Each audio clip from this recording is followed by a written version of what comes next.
last class we had completed with the National Consumer Protection Council and the state level. So today we'll be completing with the last level, that is the District Consumer Protection Council. It is established under the section 10 of the Act, and the state government, even on the state council, it was state government who appointed or decided the salary and other packages. It is the same for the district council as well. So person who is or has been the judge of High Court is been appointed by the state government, who shall be its president. So president of the state commission shall be the chairman of the council. The secretary of the law department of the state shall be one of the member, and the secretary in charge of the department dealing with consumer affairs in the state shall be another member. So it is a president plus two more members, one of which shall be a woman. Term of office. Every member of district forum shall hold office for 5 years or unto the age of 65 years, whichever is earlier. Correct? So each member shall serve a term of 5 years up to the age of 65. Maximum is 65. They're joining at 64, then they only have 1 year of service. Salary and allowances and all the perquisites that these members enjoy are all decided or prescribed by the state government. Jurisdiction is from the amount of complaints or the worth of goods or services that district forum deals with is up to 20 lakh. So up to 20 lakh, if there's any issue, any complaints that you need to raise as a consumer, you can approach to the District Consumer Protection Forum. Number 5, meetings. As said for the state council, for district forum also, the meeting shall last at least 2 times in one financial year. Okay. Otherwise, if it's required more, they can have a meeting, but then minimum according to the law is 3 times in a year, 2 times in a year. Objective: to provide simple and speedy redressal form for consumers in the district. So the objective is the same, whether it's national, state or district forum, to make sure you're giving a good solution or a wise judgment, okay, that is satisfying to the consumer or the person who has filed the complaint. Number 7, appeal. Any person aggrieved by any order made by the district forum may prefer an appeal against such order to the state commission within the 30 days from the date of order. So if you have approached the district commission and the judgment that they have passed is not very satisfying to the consumer, then the consumer can re-appeal it to the state commission from the date of judgment that is passed. Within 30 days, they can approach the state commission. If you remember, it was the same with state council as well. If you're approaching to state council and you're not happy with the judgment or not satisfactory judgment, within 30 days, you can apply to the national. At the national level, it's not satisfactory, then you can go to the next, that is the last resort, Supreme Court. Got it? So this is the appeal of the district forum. Number 8, limitation period. District forum should give judgment within a period of 90 days from the date of admission. Now here, by when can the district forum give a good judgment or pass a solution is within 90 days from its complaint that is being registered or being heard in its council. The power and the procedure. The power to issue an order to the opposite party directing him to do any one or more of the things referred to in the classes or sections of the Act. So whatever solution or judgment the district forum is going to pass, the opposite party, that is the company or the corporation or maybe even the service industry, must abide by it and follow up with the rules laid down by the district forum. So these are the 9 different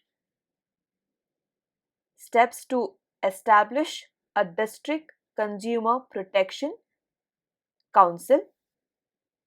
Next, we'll be looking at the need for Consumer Protection Act. We have studied the introduction of what is a Consumer Act, what are the rights which a consumer can enjoy under the Act, and also we looked at how three different consumer redressal forums have been set up at national, that is central level, state level, and also the district level have been set up.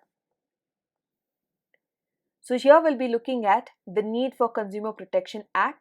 Number one, social responsibility, which is very important, correct? Now, everything that the company is taking, the material, capital, everything, the raw material is from the society.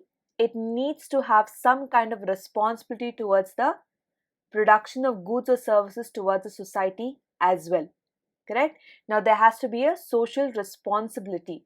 Now, if there is no institution or there is no regulatory authority who can foresee or who can regulate or control the institutions, then companies will start producing low quality products, or even companies products with defects or services which is not very satisfactory. This can be the result. Therefore, if there is a consumer act, if there is a regulatory institution, or by law if there is an act set up, then it is more preferable for the companies to abide by it strictly. Number two, increased awareness. Correct. Now we have so many duplicates available in terms of products or services. We have so many duplicates or so many fake products out there in the market. As consumers, we need to be aware. We need to be aware of what kind of products that we can choose. We need to be aware of if we are facing any kind of issue with a low grade product, or a product or a service that has destroyed the health of a patient or destroyed a person's health, then whom can you approach? What is the procedure to approach? How can you take action upon that hospital or upon that company or a corporation? Consumer needs to be aware of such actions to be taken. How is that? Only by establishing an act or an institution. Number three, consumer satisfaction. The purpose you buy certain product or go and afford certain services is for you to be that you may enjoy those products, that product satisfies you or service satisfies you.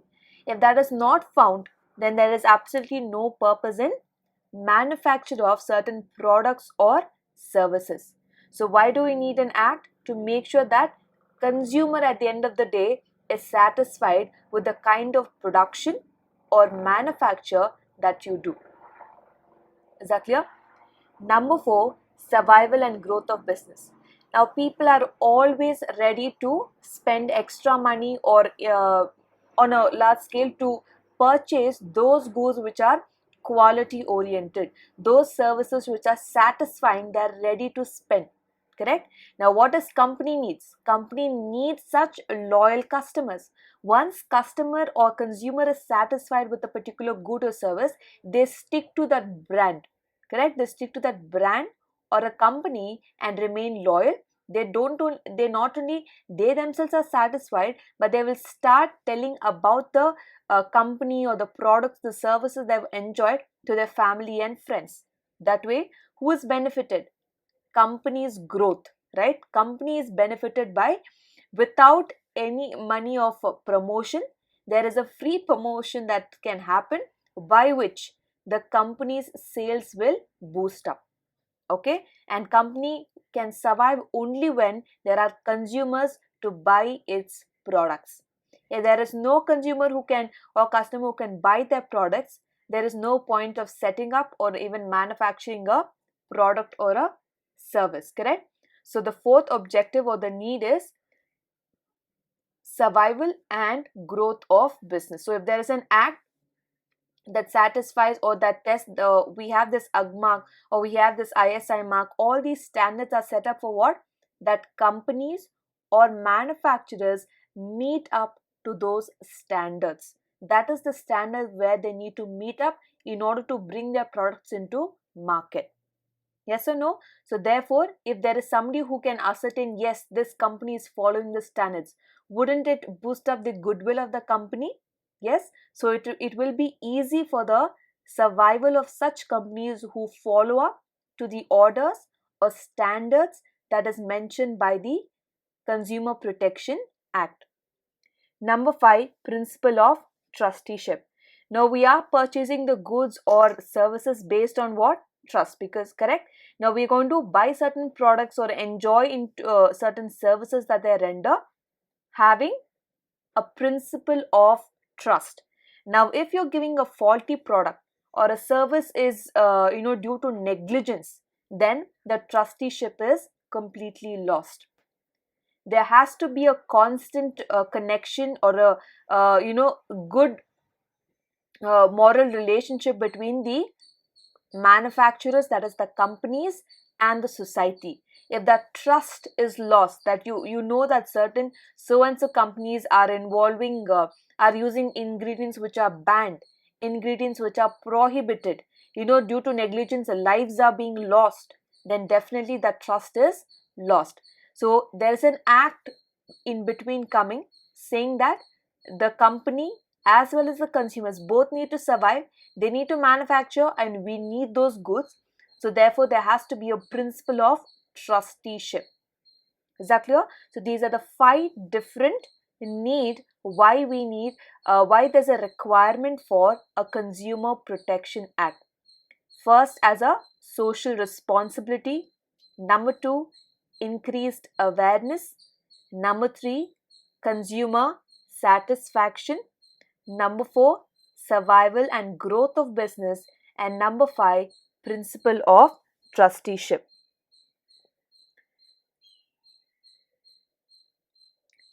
Consumer responsibility. Now let's see what is the responsibility of the consumer in this perspective. Number 1, consumer must exercise his right, not just in terms of filing a complaint, but in general, right? Consumer, there are so many brands, there's so many companies, there's so many variety of goods and services available out there in the market. It is absolutely the consumer's right for him to choose what he wants to purchase or what service he wants to enjoy. There's absolutely should not be any coercion or any undue influence that somebody has to force a person to buy only this kind of products or this company or this brand of products. Consumer has the responsibility, or he must exercise his right of his own choices to be made. Nobody should force him. Number 2, cautious consumer. See, at the end of the day, if it's especially with food products, once the consumer consumes it or eats it, his health is going to get affected at the end. He is the one who's going to get the damages, even though later you can claim it or later you can file a complaint and take the recovery, but you are the first person who's going to suffering the loss. Therefore you need to be cautious customer, right? You need to be careful.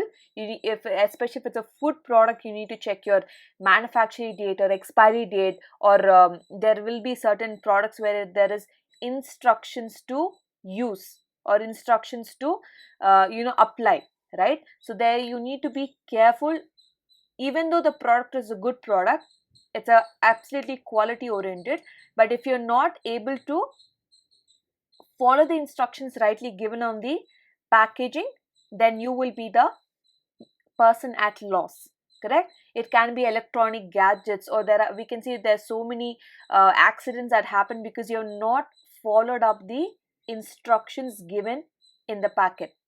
Therefore the second responsibility is to be cautious. What kind of products do you buy? Do you do your own research upon them, or are you just buying things just because it is on a large scale, because there's a huge discount upon the products or services? So be careful the kind of products you use, and how you, if there's specific conditions, you need to store it in a cool place, you need to keep it away from children, right? All these instructions must be followed by the consumer carefully. Number 3, consumer must be quality conscious. As I said earlier, if you're only looking for cost cutting, that means you're not able to you want to buy things at large. That means where companies or brands offer a huge discount. That means it is a most of the time, I wouldn't say every time, but most of the time it would be some kind of defect products or some kind of damage products. Okay, so make sure go for quality, even though it's going to cost you a little bit higher. At the end of the day, your safety and your health is important, correct? So therefore, consumer must be quality conscious. It can be food, it can be textile, it can be electronic good, it can be anything that you purchase or the services that you enjoy. Make sure it is quality oriented. Number 4, insist on memo or bill. Now, whenever you're purchasing, it can be a supermarket, it can be a hotel or anywhere, make sure you demand for a bill. Yes, we always fight for usually in the bus, correct? If there's money is taken and the ticket is not given, we insist on that 5-10 rupees of ticket. I need that, right? On the same manner, you need to be careful about taking your bills or memos from the from place or from the manufacturer that you buy, because that will also help you to lead to the 5th step over here, filing complaints for genuine grievances.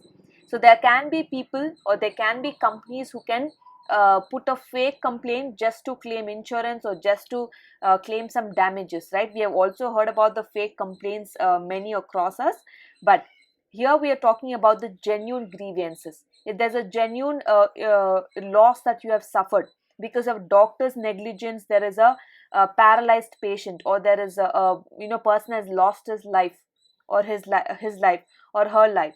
So we need to be careful about filing complaints for genuine grievances. So we have all the 3 levels listed and we have been aware of that now: central, state and the district level.